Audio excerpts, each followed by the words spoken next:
ustedes, me imagino. Buenas noches. Vamos a dejarles un poco el video de la reflexión que vamos a presentar el día de hoy, que es continuidad, obviamente, de este video, de esta presentación que vimos la semana pasada. La pregunta que estamos tratando de contestar es cuáles son los desafíos de la sociología actual a partir de estas teorías que obviamente son muy relevantes. Bueno, recordemos un poco, vimos la semana pasada todo el tema de Giddens, con la cual planteamos, justamente con iniciamos, basado en su libro El mundo desfocado, que es un libro de 1999, en donde él plantea básicamente que este periodo de transición histórica es un periodo muy importante para la sociedad en su conjunto porque estamos enfrentándonos a una serie de aspectos de gran trascendencia que están moldeando la sociabilidad y que están generando nuevos procesos de articulación que son muy relevantes de entender. Entonces, por supuesto, la idea es que hay una serie de elementos que empobrecen la acción individual y generan cambios en la sociabilidad. La globalización en ese sentido se ve, como habíamos empezado a ver antes, justamente como una oportunidad, pero también como un gran riesgo.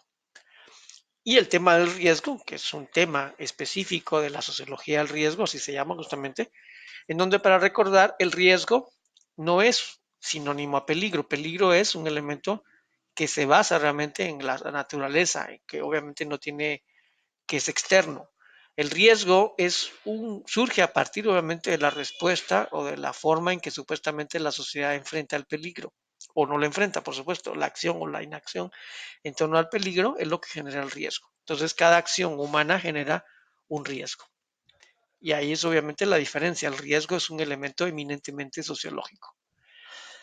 La pregunta o el elemento fundamental que se está planteando es que este mundo interconectado en alguna mente, intensamente interconectado, está generando nuevas diferencias, nuevos procesos, nuevos fenómenos sociales que no han sido adecuadamente estudiados. Y eso, por supuesto, por un lado, allana el camino de las ideas y de los mercados, pero también, por supuesto, genera nuevos vicios y nuevos procesos realmente de desarticulación o de desencuentro. Esa interacción en el tiempo real, por ejemplo, es positiva, pero también entonces puede ser completamente negativa. Por ejemplo, por una parte, permite la articulación de comunidades de sentido, la parte positiva, por ejemplo, para la defensa de algunos derechos o la articulación de ciertos procesos, pero también en la parte negativa, la coordinación, por supuesto, en este tipo de eventos como la que se ve en pantalla, justamente. Todos los extremistas partidarios de Trump en Estados Unidos se organizaron a través de una red, Parler, justamente la red Parler, para, pues, obviamente, atacar al Congreso de los Estados Unidos. Entonces, esta sociedad global, en alguna medida, está dando aristas que la sociología en alguna medida no ha ido adecuadamente estudiado. Todo el tema de comunicación virtual, por ejemplo, que trastoca la comunicación cara a cara y permite nuevos elementos, pero también permite nuevas formas de desencuentro, como en estas cosas, digamos. Las personas que están más físicamente juntas probablemente tienen menos interacción que las que están más lejanas. Entonces, los factores de riesgo, por supuesto, aumentan en una gran medida. La adicción, por ejemplo, todo el tema de fake news, por ejemplo, todo el tema también de lo que algunos llaman el hackeo de la atención. Hace cuenta, por ejemplo, que más o menos en promedio las personas desbloquean su teléfono entre 100 y 150 veces al día, lo cual significa, por ejemplo, si fueran 150 veces al día, un promedio de una vez cada 6 minutos. Es una dependencia impresionante que tenemos a los teléfonos celulares. Entonces el tiempo y el espacio se trastocó realmente. A veces es más importante, insisto, la relación que tenemos con alguien lejano en el espacio, en el tiempo, que con alguien que está a la par de nosotros. Y eso implica riesgos que no conocemos, digamos, una serie de fenómenos que no conocíamos, que en alguna medida, pues obviamente trascienden de nuestra capacidad. Justamente esta pandemia que estamos viviendo, por ejemplo, es parte de esos riesgos infinitos. Un mundo más interconectado genera que en muy poco tiempo realmente la pandemia creció de una forma que nunca antes se había visto. Por supuesto, la parte también negativa es que, por un lado, nos colocan ciertos elementos realmente muy avanzado, pero por otro lado también nos limita. La misma forma en que nos comunicamos, por ejemplo, en esta clase, potencia la posibilidad, por ejemplo, porque ustedes pueden desde su casa y desde su trabajo conectarse, como algunos ya lo han hecho, pero también requiere una conexión estable a Internet y una computadora. Y eso pues requiere dinero, por supuesto. Y no todas las personas, obviamente, tienen acceso a esos recursos. Por eso es que se habla desde esa perspectiva de un mundo desbocado, un mundo que está intensamente en cambio, un mundo, digamos, que tiene nuevas dimensiones a las cuales la sociología le ha puesto muy poca atención. Y obviamente es un cambio obligado. No es que uno diga yo me voy a salir, por ejemplo, en esta discusión que se tiene sobre WhatsApp, me voy a salir de WhatsApp y ya se acabó. Cierro mi Facebook y se acabó. Bueno, sí, pero a pesar de que usted lo haga, va a haber una serie de interacciones que lo va a obligar, obviamente, a seguir en comunicación con las personas a través de estos medios, de algún otro medio. Entonces, es imposible realmente que uno ahora pues esté ajeno a todas estas cosas, porque tarde o temprano va a tener que, probablemente por exigencias del trabajo o por exigencias, digamos, de algún tipo laboral o digamos incluso por ejemplo, si usted quisiera salirse, bueno, y tiene que conectarse a Google a través de estas plataformas, porque se lo exige la universidad, se lo exige el profesor, pues tarde o temprano que usted se quiera salir, pues obviamente esto tiene, obviamente, que volverse a plantear. Entonces, les había dicho que la clase del día de hoy vamos a hablar sobre el tema de Bauman con su sociedad sitiada, 20 años después del libro de Giddens. Y él obviamente plantea en una primera instancia el tema de un cambio global a partir de lo que él llamó sociedad líquida. La modernidad líquida, digamos, planteó lo que un elemento de disolución, en donde por supuesto el principal elemento es que todo aquello que se consideraba sólido, todo lo que en alguna medida se veía como inmutable en la sociedad, pues obviamente desarrolla ahora una lógica en la cual esto es como muy frágil y obviamente los procesos de cambio entonces son mucho más intensos que antes. En ese lado, digamos, 20 años después, profundiza la visión de Giddens sobre un mundo desbocado. ¿Por qué es desbocado? Porque lo que antes era líquido, de sólido, pues ahora se convierte en líquido. Eso quiere decir las formas de sociabilidad, las formas de relacionamiento, todo lo que la sociología había en alguna medida planteado y desarrollado, pues probablemente ya no está vigente. Por eso es que en sociología se elabora el concepto de eh, teorías o categorías zombie que siguen vigentes en el ámbito de las personas y de la imaginación, del imaginario colectivo, pero ya no están vigentes en la realidad. Y paradójicamente, el primer gran cambio que se desarrolla en esta modernidad líquida justamente es el tema de la familia. La familia, tal como la conocemos, ya no existe, por lo menos está en proceso de disolución fuertemente hablando. La familia nuclear, papá, mamá, hijos, ya es muy poco, digamos, eso es, las familias que encajan en ese modelo nuclear son cada vez más raras por la disolución, también obviamente porque ya muchos ya ni se quieren casar y a veces incluso, como han planteado algunas otras películas, por ejemplo, hay relaciones raras en donde existen dos papás y una mamá o dos mamás y un papá, bueno, hay una variedad muy grande realmente de configurar, o incluso hombre-hombre, mujer-mujer en donde por supuesto ya la imagen de una familia al estilo tradicional, hombre, mujer, niños, pues ya no está vigente. A veces se casan las personas o exclusivamente solamente se mudan a vivir juntos, pero ni siquiera llegan a tener hijos, no se casan obviamente para tener hijos, no se juntan para tener hijos, sino simplemente para estar juntos. Entonces, realmente la imagen de la familia, y si nosotros consideramos que la familia era la base de la sociedad, pues ahí también está la idea de que la sociedad cambiaba en su conjunto. También tenemos de esa sociedad líquida también obviamente una cultura líquida, según Bauman, todo es líquido obviamente, en donde el primer elemento es los ritmos de aprendizaje, las lógicas obviamente de exigencia de la sociedad, en donde ya no se quiere esperar, en donde todo se quiere para allá, en donde obviamente es el tiempo y la intensidad del tiempo es mucho más importante ahora. Entonces, pues por supuesto, ahora esa trivialización, esa lógica obviamente de orientación al consumo, pero también orientación obviamente a la satisfacción inmediata, pues genera lo que en otras épocas se llama justamente un hombre light. Un hombre que obviamente y una mujer, obviamente que en alguna medida no está basado en el trabajo duro, en la lógica, digamos, de articulación paulatina de las cosas, sino todo lo quiere para allá. Y eso, por supuesto, es complejo porque entonces banaliza todo y hace que las personas, obviamente, por ejemplo, en el tema de noticias, en lugar de leer grandes reportajes, queremos todo en cápsulas, por ejemplo. Somos lectores nada más de titulares y nos encantan las noticias en un minuto, en donde todo se mete en un minuto y no nos importa realmente la profundidad de nada. Nos volvemos, obviamente, superfluos y frívolos. Lo que se está profundizando es, ya obviamente se había trabajado este libro hace muchos años, el tema de la individualización, un individualismo institucionalizado. Y vean obviamente lo que dice Bauman, nos hallamos en una situación en la que de modo constante se nos incentiva y predispone a actuar de manera egocéntrica y materialista. Y también dice, todas las medidas emprendidas en nombre del rescate de la economía se convierten como tocadas por una varita mágica en medidas que sirven para enriquecer a los ricos y empobrecer a los pobres. Entonces, la inseguridad, el riesgo, la incertidumbre son todas palabras que dominan el escenario.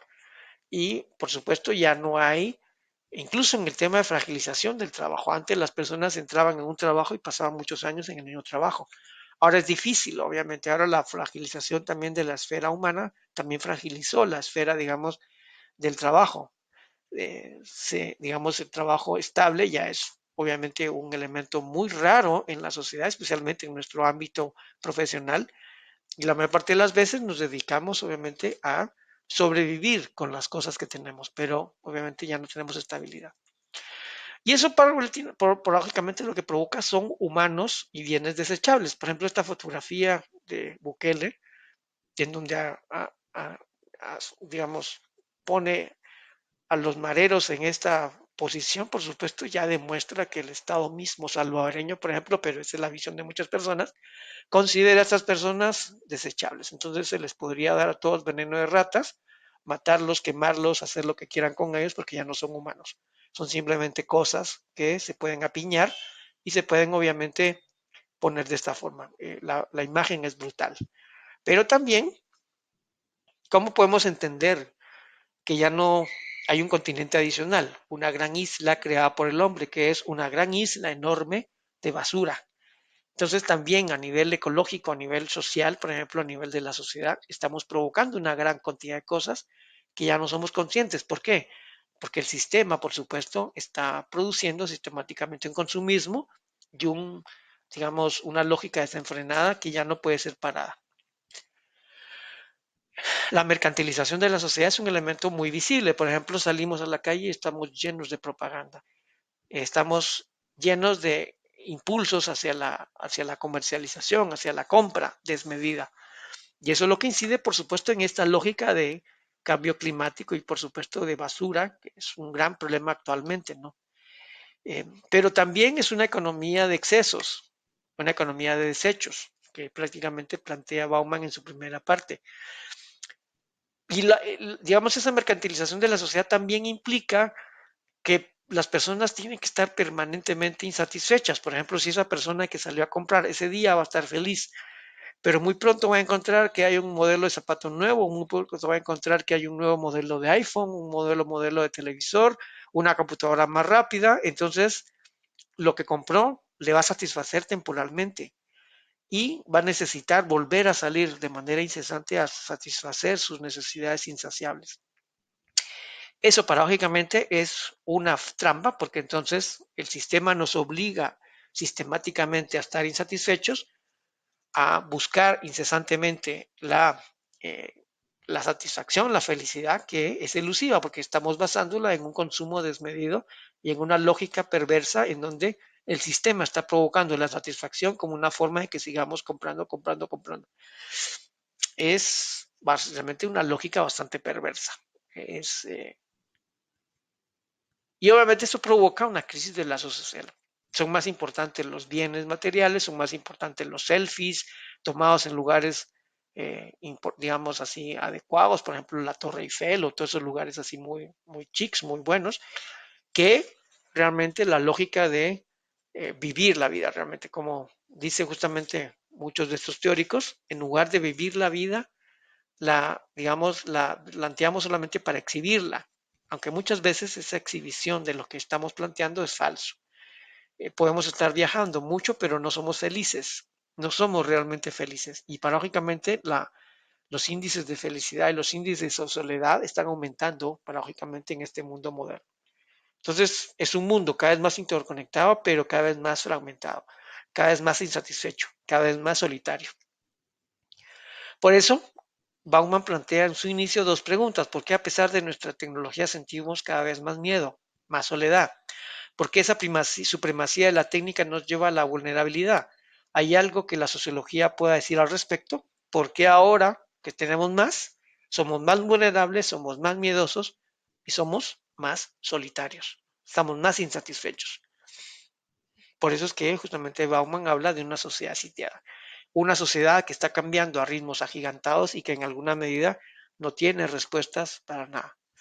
Y eso, por supuesto, genera sociedades fragmentadas, cada vez más violentas, simbólicamente, por ejemplo, y obviamente el Estado entonces es cada vez más imposible de que responda a esa variedad de entornos y a esa variedad, digamos, de conflictos. Por lo tanto, estamos en la tesis fundamental es que estamos en sociedades con peligro de desintegración muy fuerte. La posmodernidad dice capitalista traza un antes y un después en las formas de producción y en las relaciones de la sociedad. Se ha pasado de una sociedad estable, admisible, sólida, a una inestable, insegura y líquida. Y eso, por supuesto, también tiene que ver con la biopolítica. La primera parte del libro describe la relación entre la sociedad, la sociología y la política global. La segunda, por el contrario, se centra en la relación de la biopolítica como nueva forma de hegemónica de control. Entonces pasamos del Homo sapiens al Homo digitalis, realmente, en donde los reality show, la música emprendedora, las drogas y las adicciones a los videojuegos, al teléfono y a todas tantas cosas, por supuesto, pues generan un hombre que en lugar de, por supuesto, ahora es más libre, aparentemente, pero ahora estamos mucho más atados a otras cosas. Entonces, ¿de qué sociedad estamos hablando? Una sociedad guiada por lo material y una sociedad en donde, digamos, los cambios han generado obviamente una trastocación de los valores de forma impresionante. Entonces, el Estado y la sociedad actual enfrentan un doble problema, el de la globalización y el de la biodiversidad. Ambas minan las fronteras de la modernidad había considerado sólidas e infranqueables. Las instituciones políticas confinadas territorialmente son incapaces de hacerle frente a la extraterritorialidad y al libre flujo de amenazas, de finanzas, capital y al comercio, las ideas y las amenazas, por supuesto. Por eso es que las instituciones pues, han avanzado muy poco en el control de la población. Y este es el video, obviamente, que les puse. Y obviamente también otro video que en alguna medida podrían ver para entender todo esto es el tema de la obsolescencia programada, que es obviamente complementario al de la mirada de Obama. Ambos están obviamente en la presentación, pero lo pueden buscar también, ¿no? Entonces, de lo que estamos hablando es de una crisis muy profunda de la sociología. La sociedad que teorizamos ya no es la que existe en la realidad. Frente a esto, por supuesto, la sociología debe modificar los marcos conceptuales que dieron cuenta de la modernidad para elaborar modelos que expliquen las nuevas experiencias humanas.